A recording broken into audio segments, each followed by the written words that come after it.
एक बार फिर जय भीम वाले जय मीम वाले का साथ नहीं देना चाहते हैं। जी हाँ, असल में खबर सामने आई है महाराष्ट्र से, महाराष्ट्र के औरंगाबाद से। ये खबर ऐसी है जिसे जानना बेहद जरूरी है। असदुद्दीन ओवैसी साहब के एक दोस्त इसलिए कह रहा हूं क्योंकि उन्होंने कई बार उनके साथ गठबंधन किया। उनका नाम है प्रकाश अंबेडकर। अंबेडकर साहब के पोते हैं। आप तमाम लोग उन्हें जानते हैं। उनकी अपनी एक पार्टी है। जय भीम का वो नारा देते हैं और जय मीम की बात करते हैं। वही असदुद्दीन ओवैसी साहब जय भीम और जय मीम की बात करते हैं। आगे कोई बात करे उससे पहले असदुद्दीन ओवैसी साहब के बारे में थोड़ी सी बातचीत करते हैं। ओवैसी साहब काफी कद्दावर नेता हैं। अक्सर उनके फैसले बहुत बेहतरीन होते हैं, लेकिन उनका एक फैसला न जाने क्यों मुझे लगता है कि सही नहीं होता है। वो फैसला होता है गठबंधन को लेकर के। आज तक शायद ही कभी ऐसा हुआ हो कि असदुद्दीन ओवैसी साहब ने किसी पार्टी के साथ गठबंधन किया हो और उस पार्टी ने उनके साथ दगाबाजी न की हो, उनको धोखा न दिया हो। यानी कि ओवैसी साहब का दिल इतना बड़ा है कि जो उन्हें साथ लेना चाहता है उनके साथ वो चले जाते हैं और बाद में वो उन्हें दगा दे देते हैं। अब ऐसी ही खबर सामने आई है महाराष्ट्र के औरंगाबाद से। आप तमाम लोग जानते हैं कि महाराष्ट्र में 20 नवंबर को विधानसभा चुनाव है। विधानसभा को लेकर के वोटिंग होनी है। इसको लेकर के तमाम राजनीतिक दल अपनी तैयारियों में जुटी हुई है। इस बीच आप जानते हैं कि जो महाविकास अघाड़ी है उसने प्रकाश अंबेडकर को जो है वो अपनी कहा सकता है अपने साथ शामिल नहीं किया। अब इसके पीछे की वजह क्या हो सकती है आप बखूबी जानते हैं। आप जानते हैं कि एआईएमआईएम पार्टी ये चाहती थी। खुद इम्तियाज जलील ने बाजाब्ता लेटर लिखा था कांग्रेस के प्रतिनिधियों को, शिवसेना के प्रतिनिधियों को, यानी कि उद्धव ठाकरे के प्रतिनिधि को। इसके अलावा जो वहां शरद पवार जी हैं उन्हें लेटर लिखा गया कि ऐसा है, आपकी लड़ाई बीजेपी से, हमारी लड़ाई बीजेपी से, अगर दोनों के दुश्मन एक है तो आइए मिल करके लड़ाई लड़ते हैं।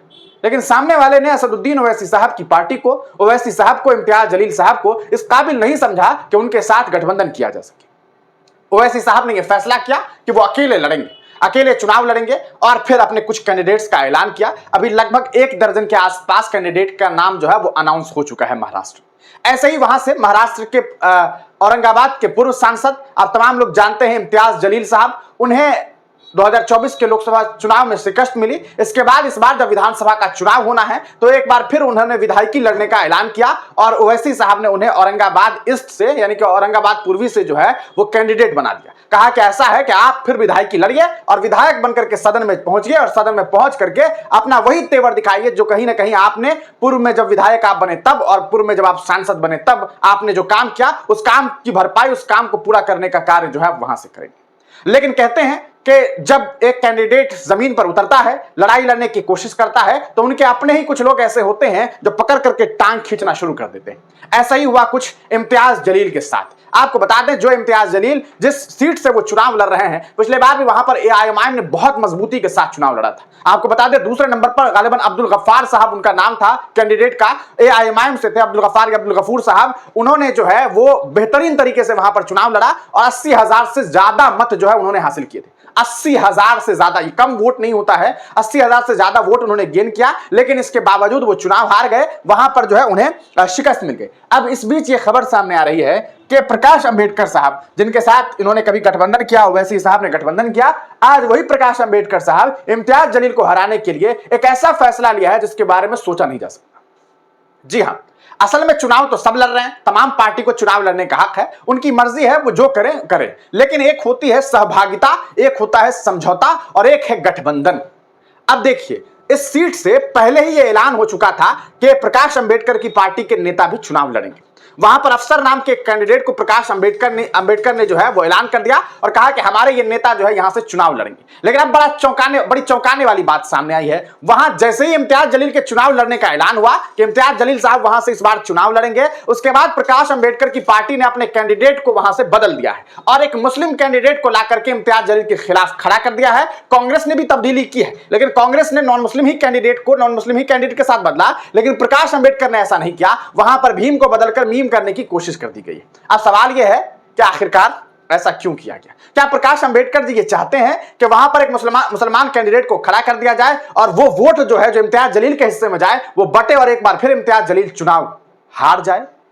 कि सोचने वाली बात है। आपको बता दें कि असदुद्दीन ओवैसी साहब और ये प्रकाश अंबेडकर जी की तस्वीर आप साथ में देख रहे हैं। प्रकाश अंबेडकर जी के बारे में जो बातें हैं उसको लेकर के क्या कुछ खबरें सामने आ रही है वो हम आपको बताते हैं। देखिए, एक ट्वीट सामने आया कि असदुद्दीन ओवैसी के पुराने साथी प्रकाश अंबेडकर ने अपनी पार्टी वंचित बहुजन आघाड़ी की तरफ से इम्तियाज जलील के खिलाफ औरंगाबाद पूर्वी सीट पर अपना प्रत्याशी बदल दिया है।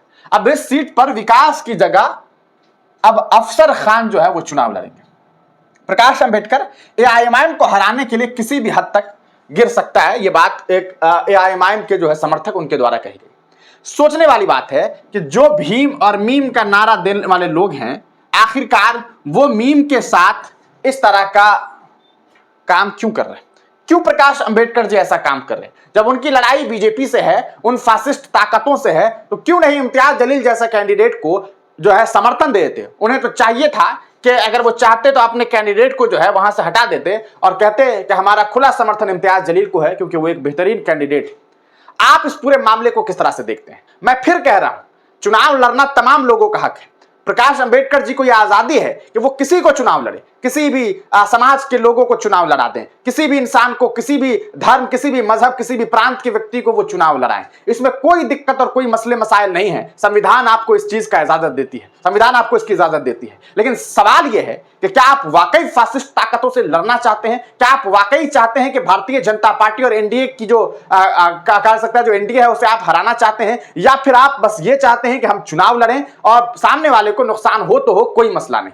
अगर यहां पर अफसर खान साहब मान लेते हैं कि 10,000 ही वोट लाते हैं और किसी वजह से इम्तियाज साहब जो है वो 9,000 वोट से हार जाते हैं, तो जिम्मेदार कौन?